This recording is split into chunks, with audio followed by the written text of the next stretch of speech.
Hello and welcome to Lapointe Urban Homestead. Today's topic is preparing for a storm.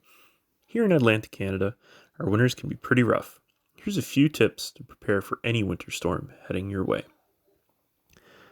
First off, please make sure you have supplies for at least 72 hours. This goes without saying that depending on the severity of the storm, you probably will lose power. Depending on your home, that also might mean that heat and water is also impacted.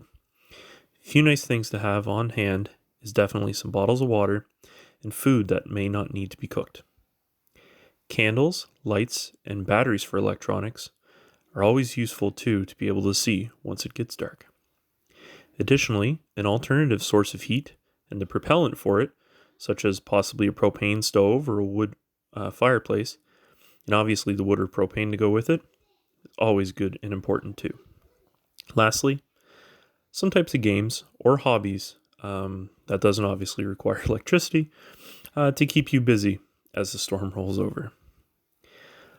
Secondly, preparing your residence and or your vehicle for the storm by making sure that shovels and any tools that you may need to get rid of the storm after the fact are easily in reach, that your walkways are salted or clear of any types of obstructions, and lastly, to check your car. Make sure that your tank is full.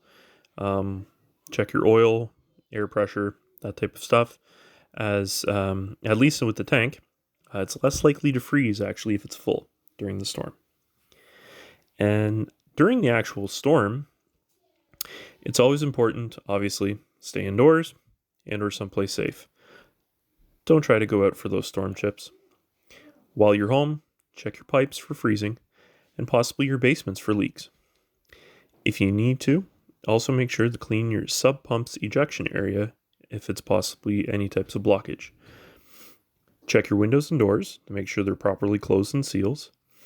And if you do need to go out or are possibly already stuck out in it, let folks know, where you're going, how long you'll be, a possible emergency backup spot if you can't get home, and maybe an emergency contact number for you.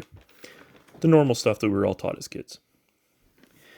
What other things would you think to possibly do to prepare for a storm?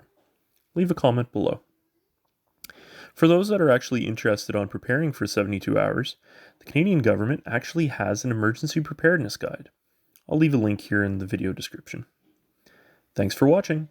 If you like this video and like to see more, hit that like and subscribe button.